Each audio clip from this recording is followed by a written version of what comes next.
Boa tarde a todos e a todas. Obrigada por estarem aqui presentes e por aceitarem este desafio que é ouvir falar de uma coisa que eu escrevi e que, enfim, há alguém que até gostou de o ler e isso faz com que valha sempre a pena, pelo menos há alguém que tenha gostado. E nesse sentido, enfim, meu nome é Sara F. Costa e eu queria dar-me um bocado a conhecer ao mundo. Não é fácil, até estávamos a falar disso há pouco, mas a luta do artista é a visibilidade e lutar por essa visibilidade é uma coisa que nunca acaba e que é permanente. No meu caso tenho ainda muita luta para fazer, mas estou aqui nesse cenário de resistência para a fazer e consegui convencer o António Carlos Cortes a vir cá e ajudar-me nessa faceta. Tenho escrito essencialmente poesia, até agora sempre tinha publicado livros de poesia e é a primeira vez que eu enveredo aqui por esta vertente da ficção, mas não vou dizer que é romance nem novela porque acho que há aqui outras definições a ter em conta que vou deixar que sejam tidas em conta pelo crítico literário e portanto queria agradecer-vos muito por estarem aqui. Que se quiserem saber mais sobre mim, sobre a minha obra, etc., podem sempre seguir-me nas redes sociais, aquelas coisas do costume, ou falar comigo diretamente também. Também funciona, também não é só digital este universo. Embora grande parte do universo agora seja um bocadinho digital, é multiverso, tem muitas facetas. E então, o que é que eu posso dizer mais sobre mim? Eu estudei mandarim na Universidade do Minho, na Universidade do Minho, depois estive a viver na China durante alguns anos, fui para Tianjin, tirei um mestrado em mandarim na China, depois voltei para Portugal, vivi em Lisboa uns anos, voltei para a China, estive em Pequim mais uns anos e depois deu-se uma coisa que foi 2020, aquela pandemia, e nunca mais regressei. Entretanto, também tenho um pequenino de 4 anos que nasceu em 2020, para assinalar essa efeméride. E também, enfim, tenho dedicado essencialmente à escrita e também dou aulas de português e aulas de mandarim.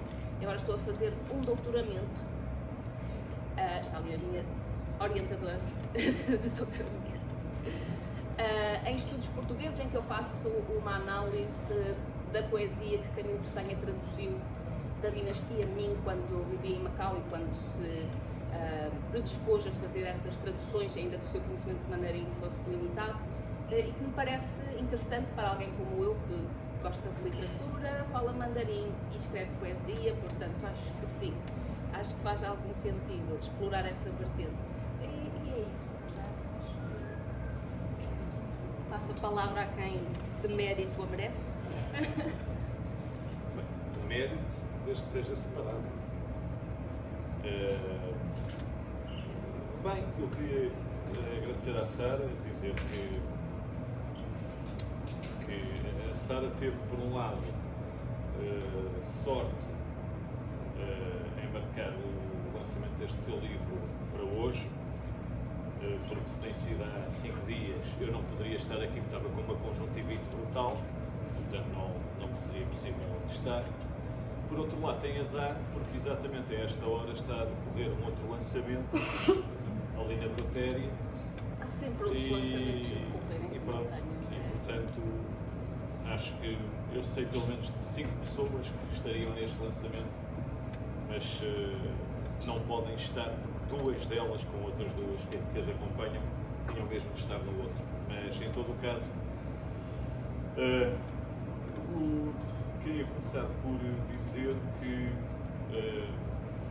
enfim, há mais ou menos 25 anos que faço esta coisa da crítica literária e do ensaio, há 23, para ser exato, e há 25 que ando aqui a publicar poesia, e tenho visto muita gente que surge com grandes parangonas, com grande importância, dizem que são os génios de uma geração e depois, passado 3, 4 anos, afinal não é bem assim.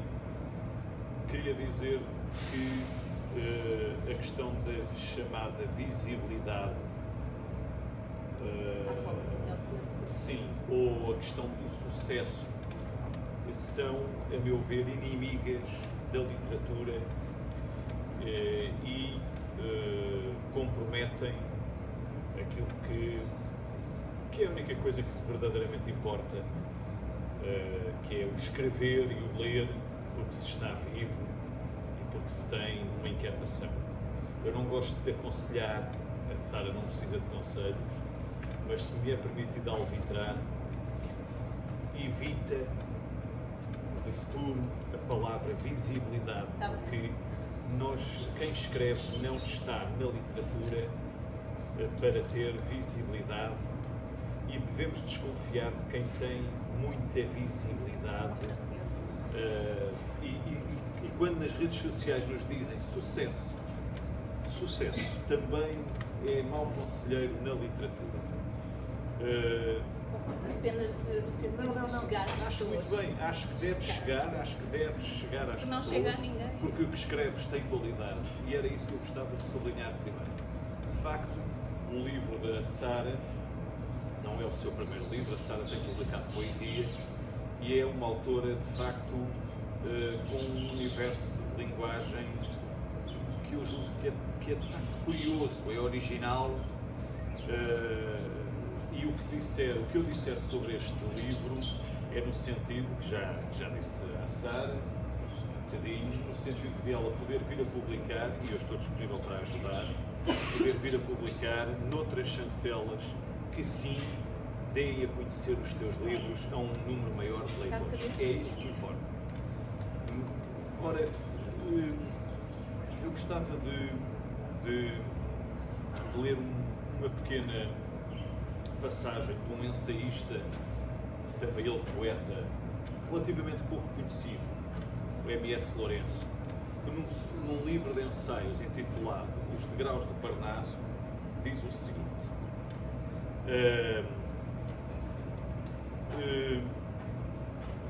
diz assim: a poesia e a prosa não são duas artes literárias distintas, mas antes uma mesma e única arte com um único e mesmo objetivo: revelar a experiência refletida na sua representação linguística. A sua única diferença entre poesia e prosa é, na verdade, puramente processual, no sentido em que a construção do objeto literário é realizada no romance e na narrativa através de um processo de decomposição e, por isso, de análise. Enquanto que na poesia essa construção é feita à custa de um processo de condensação e síntese. E nestas circunstâncias, uma novela ou um conto são formas de poesia. Eu julgo que esta definição, ou esta ideia do M.S. Lourenço sobre poesia e prosa encaixam que nem uma luva neste livro da Sara. De facto, nós não estamos perante um romance, estamos talvez perante uma novela. A extensão prova isso. Por outro lado, em termos de processo, eu julgo que a Sara, que faz poesia, tem esta ideia, ou pelo menos participa desta ideia de que fala o M.S. Lourenço, de que a poesia se faz à custa de dois processos, condensação e síntese.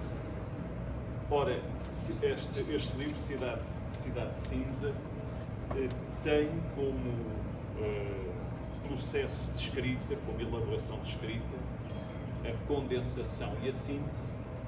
Organiza-se em função de blocos narrativos que se cruzam, narrativas dentro de outras narrativas. Uma coisa é a narrativa de Mehdi, protagonista da novela, que parte numa aventura, enfim, em busca da sua identidade num lugar, que é uma cidade, mas num lugar que se chama Cinza. Este nome é muito curioso, já vou tentar dizer porque é que achei curioso isto. Por outro lado, para além desta figura, Mehdi, há outras figuras, o Ben, a Júlia, não é? Outras personagens personagens também da cidade cinza que se vão cruzando com esta narrativa principal, por assim dizer, que é a história de Maddie ao encontro de si, da sua identidade. Mas eu gostava de chamar a atenção primeiro para questões formais, para questões de forma. Nós estamos num tempo em que, infelizmente, muita gente está a escrever. Isto é, por causa dos vários canais mediáticos, por assim dizer, é relativamente fácil publicar-se hoje. Pode ser numa chancela editorial mais presente ou menos presente, mas as pequenas editoras publicam, as grandes editoras obedecem a outros critérios, mas também publicam, e há um pouco esta, eu pelo menos tenho esta ideia, não sei se vocês têm esta impressão, mas tenho a impressão de que de facto há assim uma profusão de escritores, escritoras, enfim, nos últimos 10, 15 anos, e isso sociologicamente seria interessante perceber por que razão é que está a acontecer. Eu creio que uma das razões mais fortes tem que ver com a normalização, por assim dizer, daquilo que é uma escrita. Eu não gosto muito deste epíteto, mas é o único que me lembro agora, da escrita no feminino. Tenho dito que na poesia o que está a acontecer de mais original na poesia está a ser feito por mulheres. E creio que na prosa, este livro vem confirmá-lo, também me começa a parecer que são autoras quem estão, no fundo, a arrancar novas experiências de construção narrativa. A Sara dá-nos aqui um livro que não é um livro fácil, mas e justamente por não ser fácil é que deve ser lido. Se nós começarmos, enfim, o livro por onde ele deve ser começado, temos aqui uma capa extremamente sugestiva, com um nome de autor, Sara F. Costa. Temos depois uma epígrafe do Gilbert Durand, e esta epígrafe é muito interessante porque, não sei se está nas estruturas antropológicas do imaginário, mas deve estar. A epígrafe é muito importante e acho que é uma excelente porta de entrada para se ler este livro. Eu vou ler a epígrafe e depois vou concentrar-me em 3 passagens da novela, da narrativa, ou daquilo, sim, da narrativa, não lhe chamo romance de facto, e depois tentar descrever um bocadinho o estilo da Sara Costa, da Sara Costa, F. Costa. Eu tive uma colega há muitos anos na faculdade, que até escreve para a revista, que é a Sara Figueiredo Costa. Eu sei, eu conheço. Mas o teu F é só conheci depois. O teu F não queres dizê-lo. É porque é interessante. Ferreira. Mas é que é muito interessante porque, por exemplo, os nomes de autor são muito importantes para a construção de uma identidade literária. O M.S. Lourenço é Manuel, não é? Mas ele assinava M.S. Lourenço. E Cummings, não é? Portanto, os autores têm uma consciência do nome que vale a pena relacionar com a obra. Ora, a Sara F. Costa, escolheu para a epígrafe deste seu livro uma epígrafe muito interessante que diz assim: a consciência dispõe de 2 maneiras de representar o mundo. Uma direta, segundo a qual a própria coisa parece estar presente ao espírito, como acontece na percepção ou na simples sensação, e uma outra indireta, quando a coisa não pode apresentar-se em carne e osso à sensibilidade. A epígrafe continua, mas eu gostava de sublinhar isto. Primeiro, esta definição de consciência, segundo o antropólogo, o estudo dos símbolos Gilbert Durand, a consciência dispõe de duas maneiras de representar o mundo, uma direta, segundo a qual a própria coisa parece estar presente ao espírito, exemplo, as sensações, e uma outra indireta, quando a coisa não pode apresentar-se ao espírito em carne e osso, à sensibilidade. Ora, este livro da Sara é todo ele construído a partir desta ideia dupla do que é que pode ser a literatura enquanto representação da realidade. Ou a literatura é a representação da realidade de forma direta e impõe-se enquanto objeto de linguagem que provoca sensações e que nós percepcionamos como objeto que provoca sensações, e portanto a literatura pode ser percepção da realidade, representação da própria coisa, ou então é uma representação indireta que não se apresenta em carne e osso à sensibilidade, e a literatura será então uma recordação e portanto não exatamente uma representação da realidade pura e dura, mas uma reapresentação nova da realidade. Esta questão de representação direta, representação indireta, percorre todo o livro, e como se não bastasse, há uma segunda epígrafe do Alexander Sirch, do heterónimo da pessoa, nos seus 12 anos, que diz, não vou ler toda, mas diz assim, no primeiro verso, eu amo os meus sonhos, disse eu na manhã invernal, e no último verso, eu amo o real quando amo os meus sonhos. Esta é outra porta de entrada do livro, porque que história é esta que nós vamos ter num espaço chamado Cinza, nome de uma cidade? É a história de alguém, ou de pessoas, que amam os seus sonhos e que amam o real quando amam os seus sonhos. Se vocês lerem o livro, há uma pergunta que eu julgo, eu pelo menos fila quando acabei de ler, que foi esta. Por um lado, pode-se perceber que eu não vou contar a história do livro, não é isso que se pretende, mas é dar algumas chaves, abrir algumas portas para a leitura.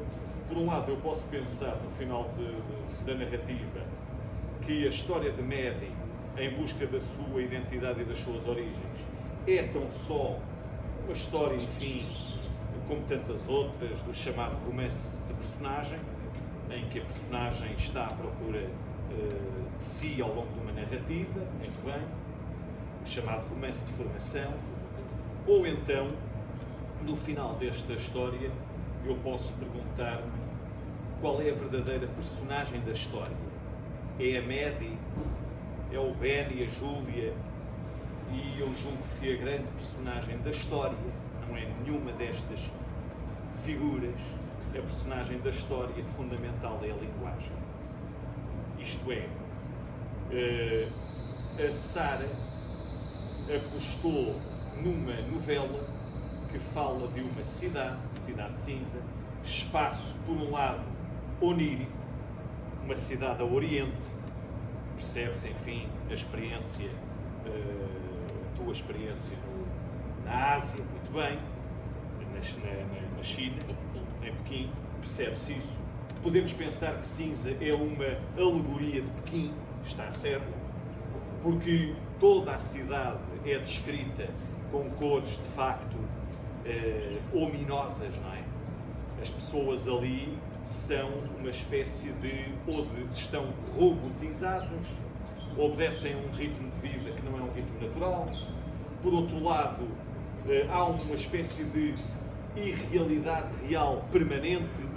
Por exemplo, há uma diretora de museu que nós não percebemos bem se é uma pessoa de carne e osso, se é um holograma.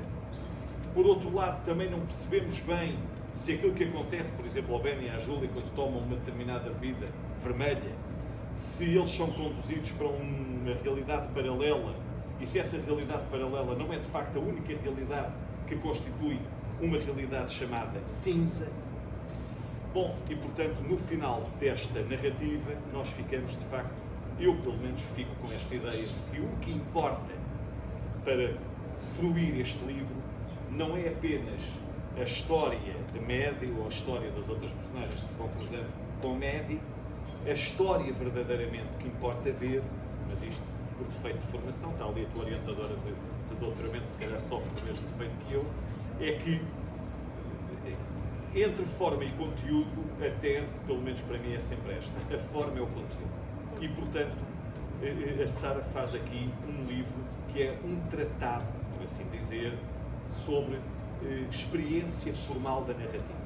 Vou ler 3 trechos que espero provem aquilo que eu julgo que pode estar em processo no caso da Sara, que é, eu digo em processo porque esperamos outros livros, que é a conquista de um estilo, porque é isso que é o mais difícil em literatura. Há muita gente a escrever literatura, ou melhor, a escrever, mas nem toda a escrita é literatura, e a literatura tem que ver com um grau de estranhamento, de ousadia, de experiência verbal,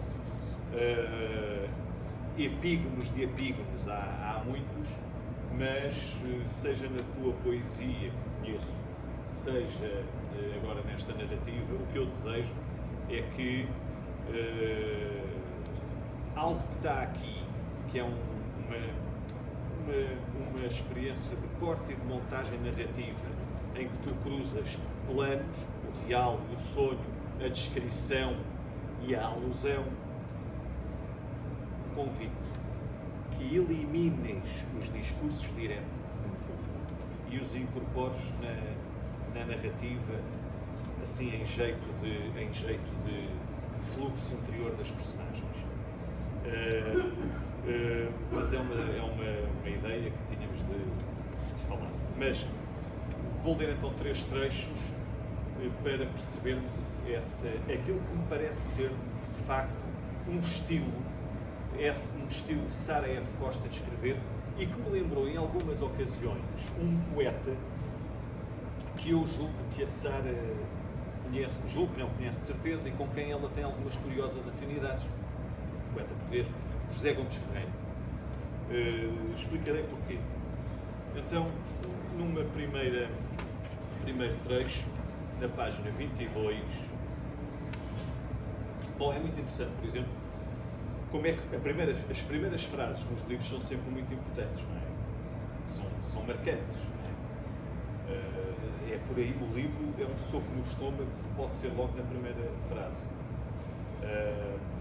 A primeira frase desta novela é muito curiosa. O condomínio era uma espécie de criança impossível, atravessada entre os dentes. O condomínio era uma espécie de criança impossível, atravessada entre os dentes. O que é que isto quer dizer? E como é que quer dizer? Porque a literatura está no como diz e não tanto no que diz. E é no como que este livro, de facto, nos surpreende. Como está dito? Bom, e por isso é que eu falo do discurso direto. Bom, na página 22 há uma passagem, entre várias deste livro, que eu gostava de facto de ler, que é a descrição de Cinza. Uma das várias descrições desta cidade, deste lugar, que ao mesmo tempo não é bem um lugar. Cinza é também aqui uma espécie de estado de alma. Eu estou a olhar muito para a tua orientadora porque conheço-a e estou a tentar lembrar-me do nome. Peço desculpa. É isso.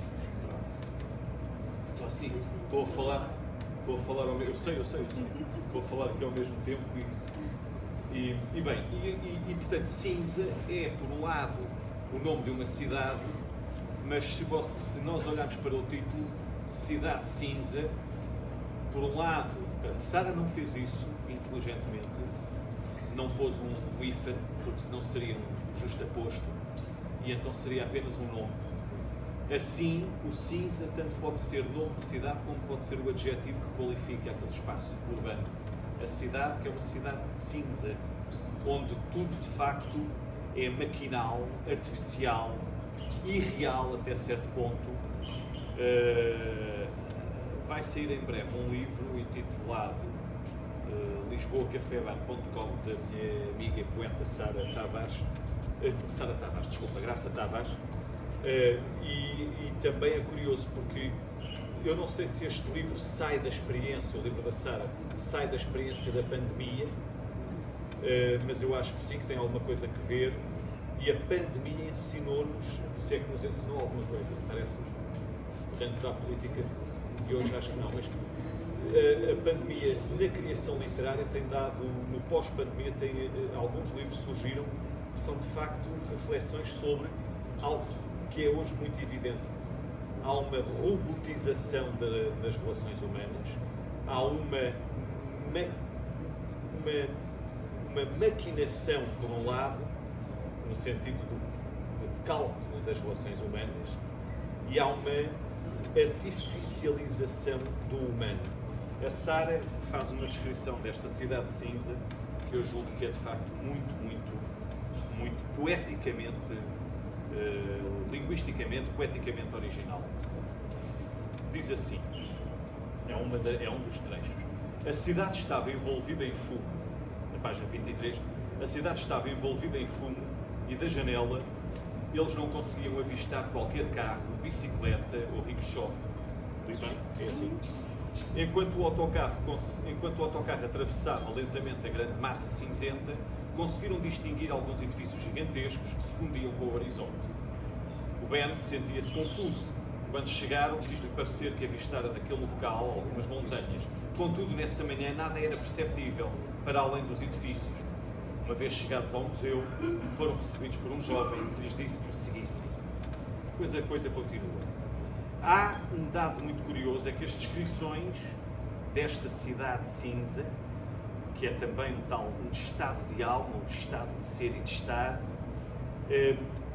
as personagens que vão mobilizando a narrativa encontram personagens na cidade que as vão conduzir quase sempre àquele tipo de encontros que nós vemos no filme Matrix, em que a pessoa tem de escolher entre o comprimido azul ou o comprimido vermelho.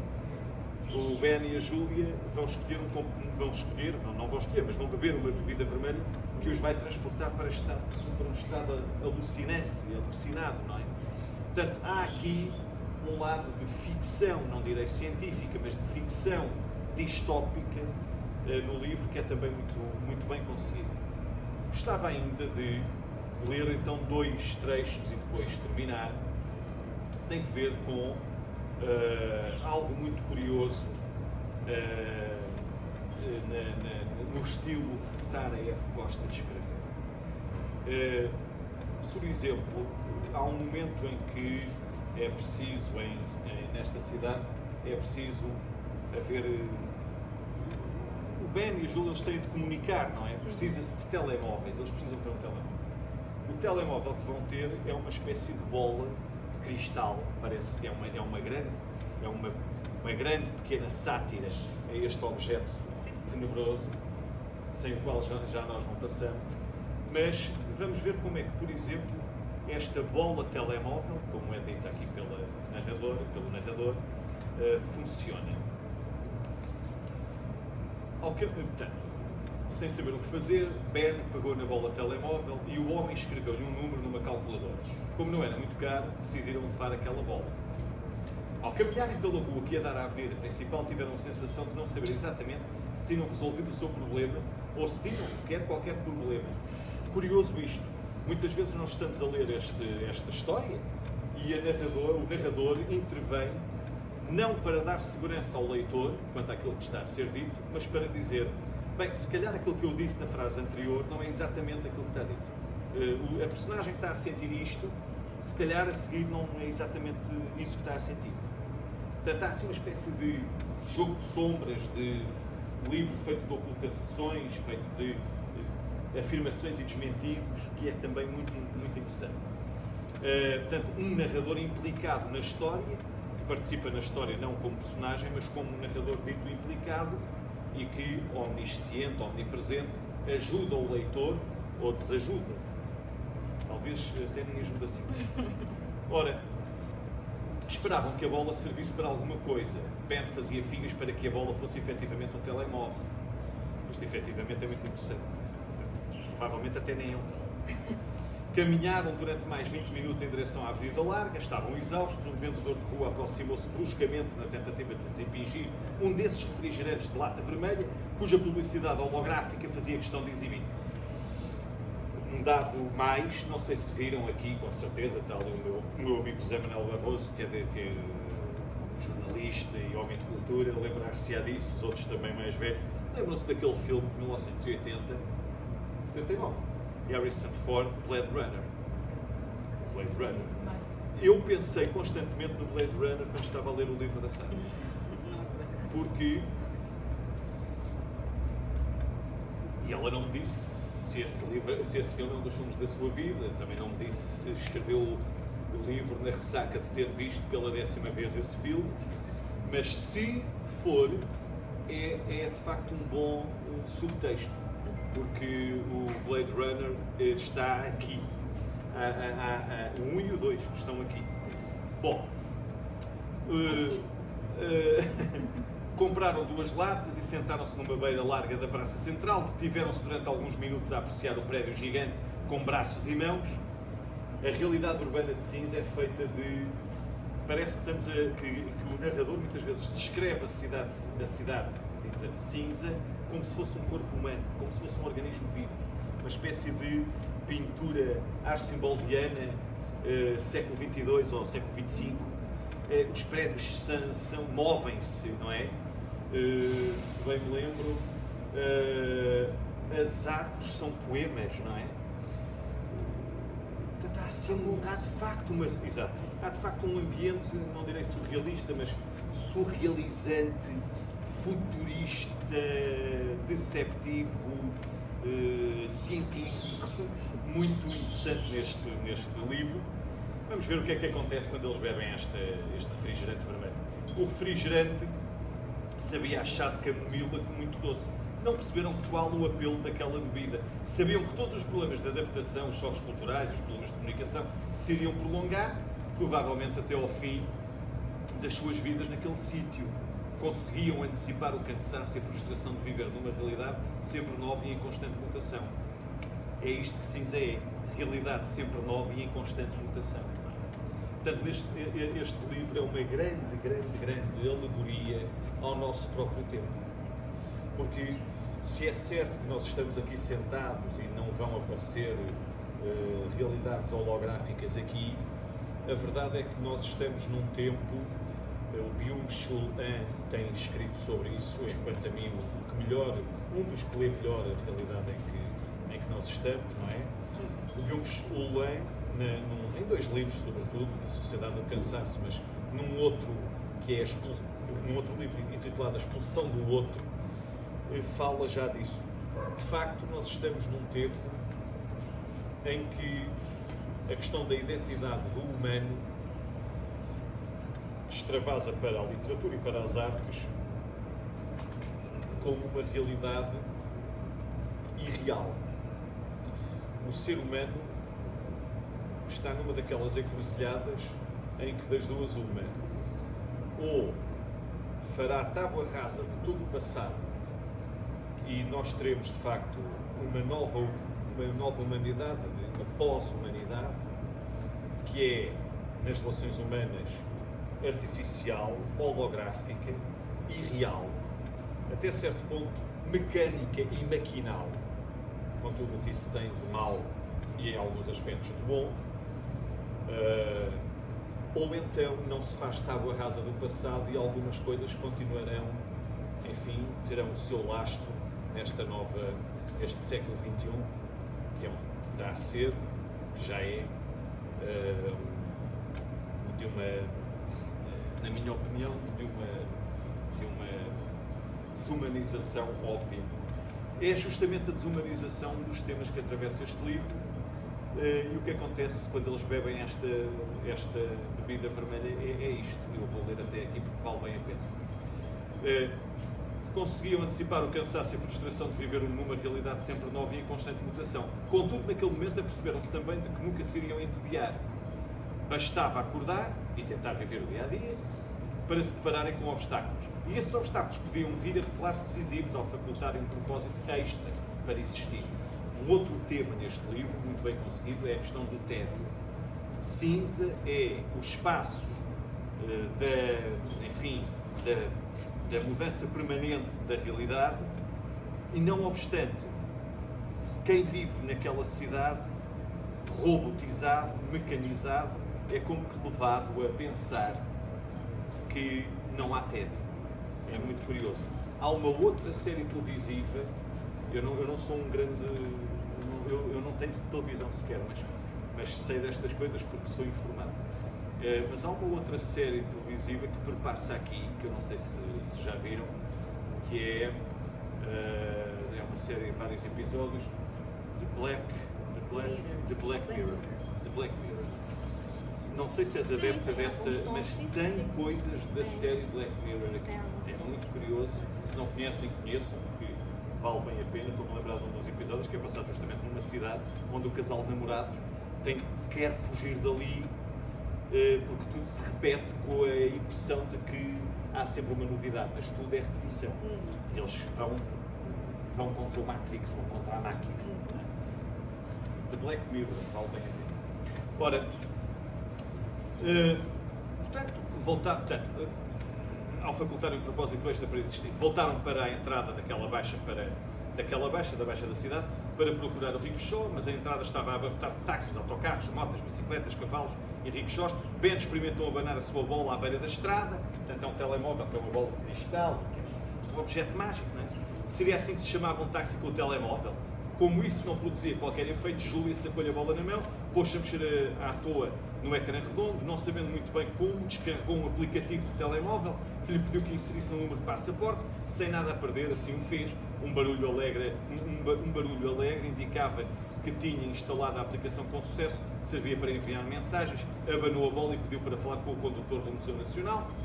Venham para junto do Trex Café, a coisa vai avançando, e há um momento em que eles beberam aquela bebida vermelha e a pessoa que o está a conduzir, um condutor que eles já tinham, encontrado antes, depois há estas coisas estranhas. Eles encontram gente que já tinham visto antes. Há de facto um ambiente Matrix, não é? E Black Mirror e Blade Runner neste livro. E o homem do rickshaw decidiu, portanto, quando o homem vai-lhes perguntar, então, o que é que aconteceu? O motorista estremeceu quando olhou para eles, o que é que vos aconteceu? Eles beberam a bebida vermelha antes. O motorista estremeceu, virou-se para trás, não há disse, quando é que isso aconteceu? Quando é que beberam essa bebida? Há pouco, quando estávamos sentados a olhar para o edifício com uma nuvem entre as palmas. Foi há cerca de quê? Meia hora. O homem do rickshaw decidiu não voltar a olhar para eles enquanto falava, olhou para a esquerda e para a direita, arrancou o rickshaw gritando, excitado ou zangado, preparem-se para a viagem das vossas vidas. Passaram por algo que parecia um ex-muro. Não podiam ter a certeza porque ninguém tirou páginas do dicionário para os espetar contra falésias, mas havia corpos terra e cidades-árvore.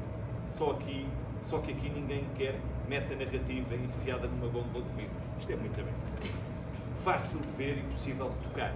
A língua de Júlia reproduzia-se como se de um desmazelo inconveniente se tratasse. Portanto, parece que ela começa a falar línguas, não é? Deitada-se com as palavras fechadas. Estava um parque e a natureza vibrava-lhes por dentro. Parecia o início do mundo na ponta da língua, só que alvoroçado e tendo por palco um parque imenso com o seu majestoso lago centrado.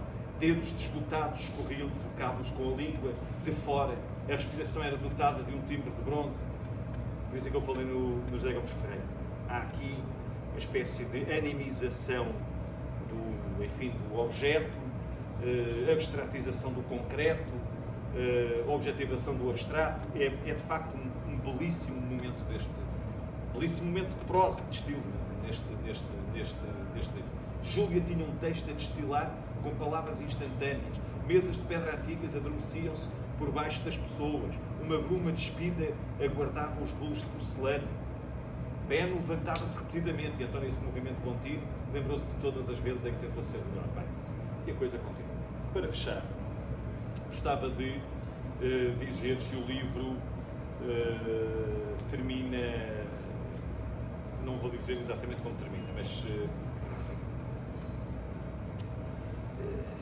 há uma, já quase no final do livro, há uma espécie de tese. A página 117 diz-se, fala-se de Medi. Ela habitou na costa de Priense, que a costa seja aqui uma espécie de referência oblíqua ao ocidente europeu, talvez a Portugal, e foi da costa para a cidade cinza. Ela está grávida, não é? E esse é um problema interessante. Porque é que esta personagem tem que estar grávida? Descubram-no vocês. Mas há um momento já no fim em que a Medi vai sintetizar o que é a cidade cinza.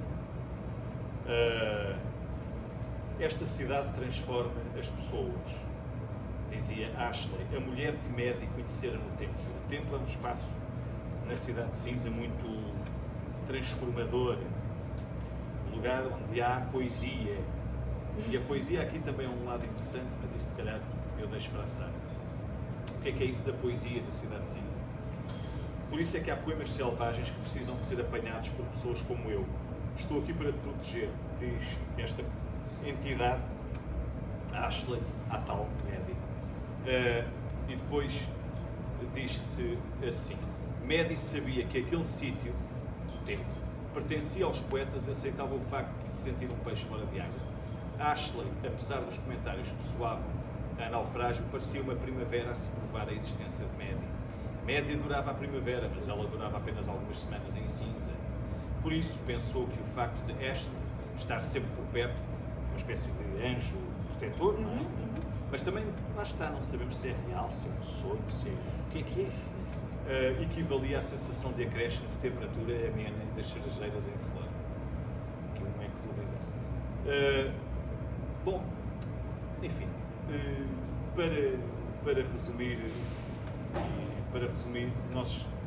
eu quero dar os parabéns à Sara, que de facto dá a quem a leia a oportunidade de imaginar.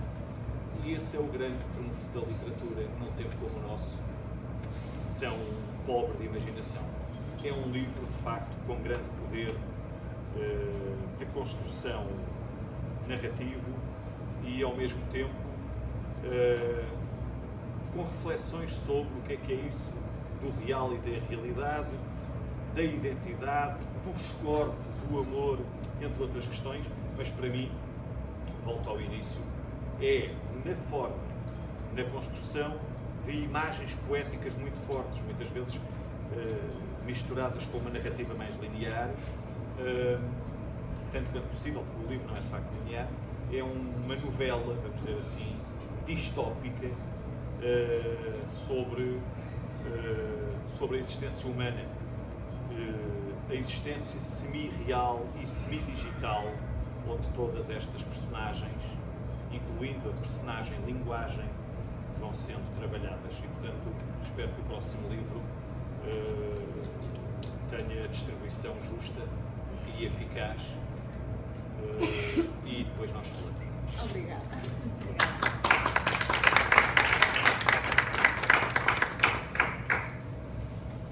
Bom, não tenho muito a comentar, portanto, a análise foi feita, eu sou autora, tenho que me distanciar, mas sem dúvida que o António bateu aqui em pontos bastante precisos. Mesmo quando estavas a referir a questão do telemóvel ser uma bola de cristal, havia muito de Byung-Chul Han aí, porque ele diz que os telemóveis contemporâneos são o terço da contemporaneidade, assim como o capitalismo é a religião contemporânea, ou seja, que deixou de ser apenas um sistema, enfim, de política económica, que passou a ser um sistema que completa o todo e que dá respostas ao todo, de forma a que seja impenetrável e de forma a que seja impossível arrasá-lo. E sem dúvida que aí fiquei muito surpreendida. Gostei muito também do teu destaque para aquela parte do delírio no parque das personagens, porque foi onde eu pensei, vai ser maluca agora. Aquela altura em que eu pensei, agora isto é como se fosse um poema. E comecei para ali a disparar, e acho curioso teres gostado, lá está. é uma leitura que pode não ser simples, pode não ser fácil, pode parecer que há algum lado hermético, mas acima de tudo não há um hermetismo que seja um hermetismo de um segredo que eu queira manter para mim. É um hermetismo no sentido em que pode ser altamente subjetivo e interpretável. E um pouco dentro da linha daquilo que tu finalizaste a dizer, que foi faz o leitor refletir. Não quer imaginar, ou seja, sim, mais do que até refletir, sim, porque não há mensagens morais ou políticas, há apenas um confronto com tanto da nossa realidade que parece totalmente surrealizante aqui, mas é curioso tu dizeres isso, porque o meu marido, quando leu este livro, disse-me assim: "Oh Sara, isto não tem interesse nenhum para mim." Então porquê? Porque isto foi exatamente tudo o que nós vivemos muito aqui. E no entanto, eu acho que alguém que não tenha estes dados autobiográficos, claro que o marido tem sempre um acesso diferente à autora, não é? Não ia pensar que fosse possível.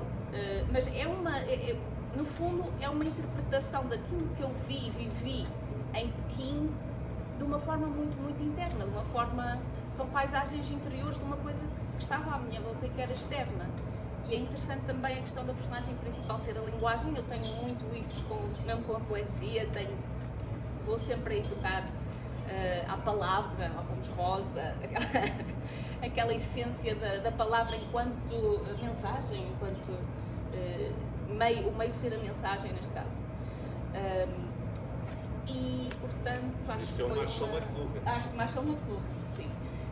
E portanto acho que acertaste bem. Eu diria que antes da tua análise, eu diria a personagem principal é a cidade, é o ambiente. Eu preferi o ambiente do que a tal narrativa, romance de formação, como tu estavas a dizer. Mas ao mesmo tempo quis dar assim um bocadinho um toque com este tipo mais linear de narrativa, para não ser só perder-me, porque senão as pessoas iam ficar mesmo muito perdidas. Tentei guiá-las um pouco.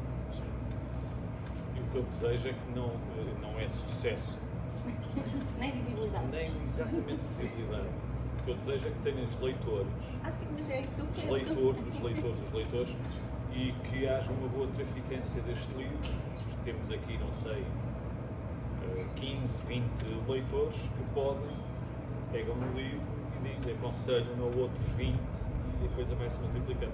Eu percebo que a Sara tenha começado por referir a questão, já agora, só para também não ser mal interpretado, a questão do desejo de querer chegar, de querer mostrar, usou esta palavra, visibilidade, muito bem. Mas, como diz um poeta português, quer dizer, o mundo acabará quando não formos nós o mundo. E quando eu digo que a visibilidade e a ideia do sucesso são inimigas da literatura ou das artes, é porque são mesmo. Quer dizer, é claro que nós estamos num país um bocadinho provinciano ainda, em que, por exemplo, a malta que escreve, ou que pinta, ou isto ou aquilo, quer dizer, tem aquela ideia de que tem de ser excêntrico, porque sim, que é para ter um determinado efeito. Isso é muito... A literatura e as artes têm que ver com uma coisa só, que é, como diz o Alberto Queiroz, quer dizer, ser poeta não é uma ambição minha, é a minha maneira de estar sozinho. E é isso que vai fazer com que os teus livros, que são bons, venham a ter um efeito de multiplicação, porque não estás à procura de nada. O resto, o estrelato, ou o que essa coisa seja, este livro merece de facto ter leitores, muitos, porque eu estou certo que poderás republicá-lo, vai ter reedição, porque dá-nos de facto aquilo que a literatura tem que dar, que é a capacidade ao leitor, a capacidade imaginante, de imaginar. E é isso.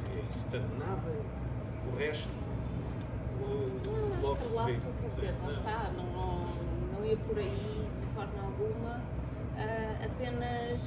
Eu já escrevo há muitos anos, apesar de depois acho que eu sou Tu és muito jovem. nova, tens muito. Pronto. Mas eu já comecei a lançar livros há muito tempo, a publicá-los, mas também eram sempre publicações que vinham na sequência de prémios literários, não foi uma coisa que eu quisesse mesmo, eu às vezes enviava para alguns lados e aquilo ia sendo publicado. Não andei à procura de ninguém, de editor em particular, nem percebia nada do meio, nem conhecia ninguém no meio, nada disso. Mas chega a uma altura em que sim, a escrita é uma forma de dedicação muito grande, tira-me também muito do meu tempo e às vezes chegas a uma altura em que, ok, já estou a escrever há 20 anos, será que faz sentido continuar, não faz sentido continuar? Há uma coisa que é real, que é esta é a minha forma de estar na vida, absolutamente. Mas para o trabalhar até ao ponto de ser publicável, chega a uma altura em que começa a cansar, livro após livro, não chego às pessoas e... Eu percebo. Entendes? Mas isso vai mudar. Isso vai mudar. Pois, é nessa Agora, se crença calhar, que eu ando. Abrimos um bocadinho a conversa, o debate, sei lá eu, ou então a autora tem aqui 4 livros, vocês estão mais do que 4, ou se já tiverem livre, a autora fica aqui a gastar um bocado de tinta. Sim. E eu vou andando. Pronto. Sara, gostei muito, vou estar aqui na conversa com amigos. Desejo a melhor das sortes.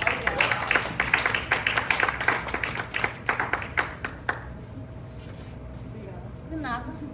Pronto, podem colocar questões se Não, quiserem. falam com a Sara ou Ou simplesmente falam comigo. Considera que é um narrador então não confiável? O António está a falar. Sim. Chamado non-reliable. Sim, na medida em que todo o livro é suposto causar desconforto, porque a realidade que eu estava a tentar decifrar é uma realidade de desconforto permanente. E que ao mesmo tempo, nesse desconforto, há aquela tal questão de não há tédio ali. Há sempre distração. E que vem muito dessa minha experiência em Pequim e viver em Pequim. Para quem vem de Portugal, eu nasci numa vila do norte, não é? Para Pequim é um choque, é um esmagamento quase. E isso Não há uma estrada única, não é? fez-me sentir isto tudo. E isso tudo que eu senti tentei condensar aqui. Foi basicamente isso. Apesar de que não é assumido porque não quero apenas particularizar, nem era a minha intenção particularizar um território. Queria fazer essa ficção. E também porque ia extravasar e não queria estar a falar de histórias de Pequim, nem nada disso, não queria tornar isto nada histórico, também não queria tornar isto fantasmagórico, não. Queria realmente causar esse desconforto e deixar o leitor a tentar chegar às suas próprias conclusões. Equipistas, agora vou. Exatamente. Obrigada. Nada.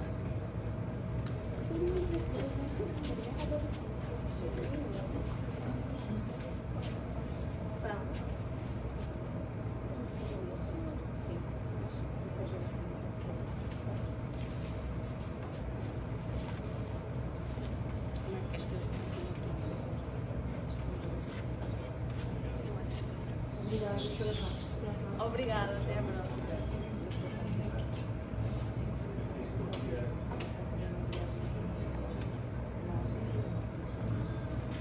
Consegues antever alguma das coisas?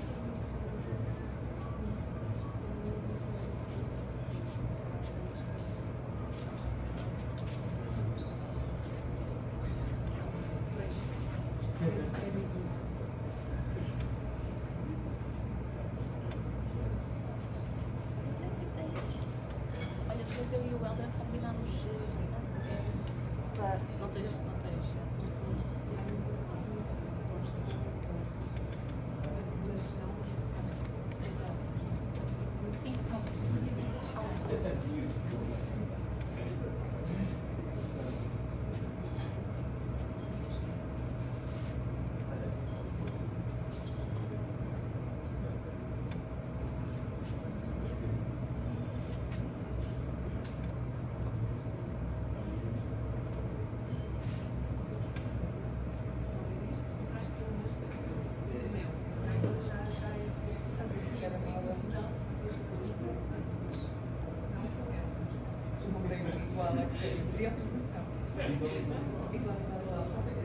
Tem votos de muitos leitores. Obrigada. É sucesso de ser muitos leitores.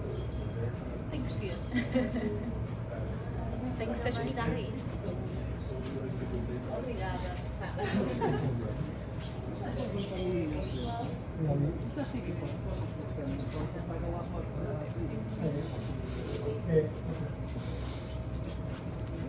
Não. Eu vou fazer uma boa assinatura, portanto, eu vou dar um bocadinho mais tempo. Não, tem pressa.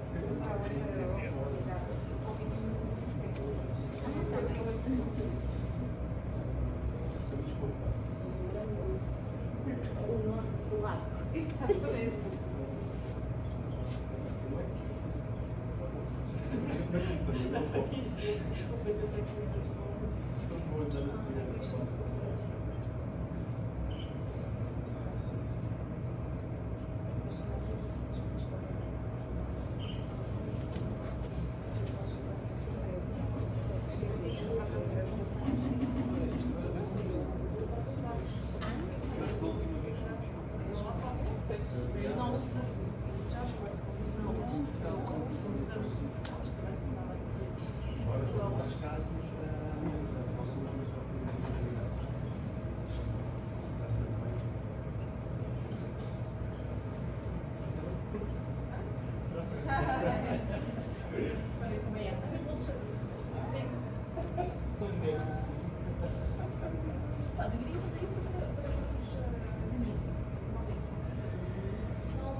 Já não tem óculos. Já não tem óculos. Exato, Consegui, estou a ver se aqui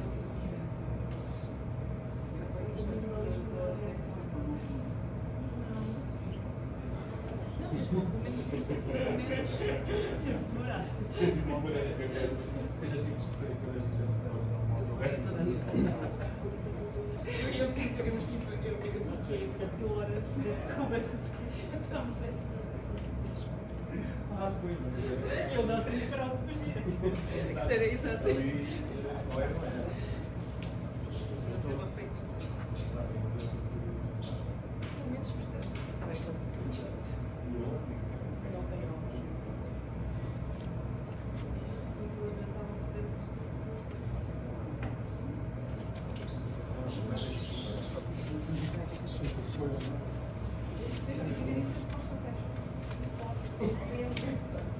Pois, olha, estava lá uma, se calhar com mais umas coisinhas no prato de cachorro.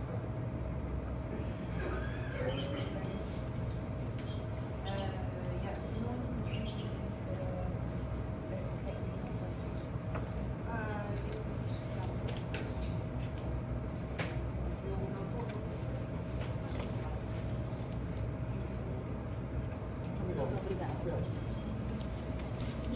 Olha, Gabriel. Tudo bem?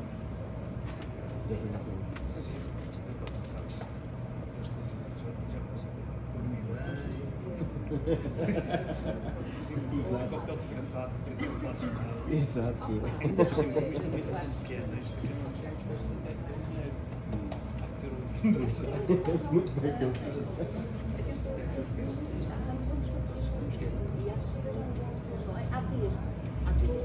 Vais andar jovens por umas coisas. Não, uma coisa. Mas já dizem que faço filmes, mas porquê? Faço isso, percebes? Estás mesmo em cima da data. Eu não fazia, normalmente as prestações mais só que a questão é que isto já é o prazo pós-prazo oficial de entrega. Eu já tive aí 3 ocasiões em que disse, não faz mal, tu fazes estes dias, mas não acontece. Pode que agora, cada minuto, para mim é assim super importante. Já estou... Dedica-te a isso. É incrível. Mas já não é.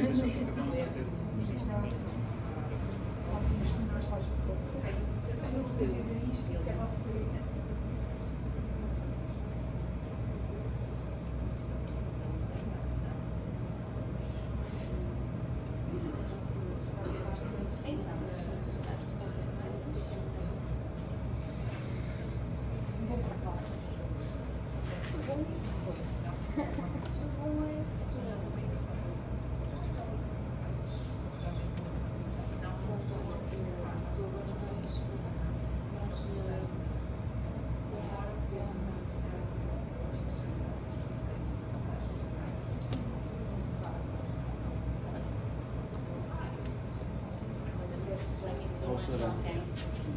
Olá. Para mim, também as passões também. Portanto, eu acompanhei um pouco a crítica que a Lígia. Sim, a Lígia de primeiro.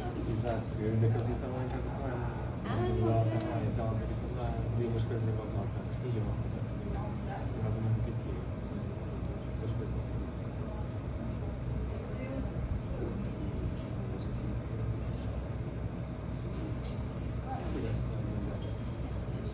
Olha, não sabia. Ela contava sempre por aí. Eu duvido que a gente, simplesmente, que eu coloco no evento, no Facebook. sim. Sempre livres de ver e Claro, vídeo. claro. Então, posso falar individualmente com algumas pessoas, mas não falar sequer de ver, não é? Eu não sei que se diz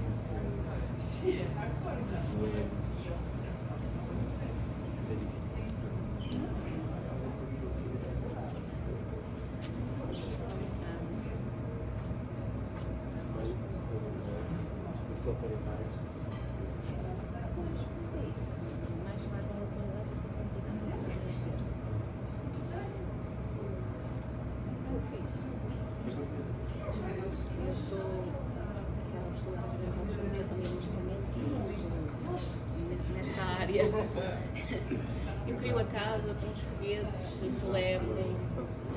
Pronto, é por isso que é cansativo nesse sentido, entendes? Por muito que tenhas um grande crítico literário, que diz que é espetacular, mas é pá, ao fim de alguns anos, sempre na expectativa de que vai ser este livro as pessoas vão começar a ler, a partir daqui vão começar a ler, vai ser agora. E nunca é, e talvez nunca seja, nunca venha a ser, tudo bem. Só que há sempre aquele momento de, o que é que eu escrevo? Para mim não escrevo. Só depois de escrever. Eu sei. Mas depois pós-vídeo. Mas olha, Mas sempre tarde, já me eu agora Não, é só perguntar uma coisa que isto está a gravar ainda. Pá, tá bem. ficou a gravar, pois foi. Yeah. Ficou a gravar isto tudo. Sim, portanto,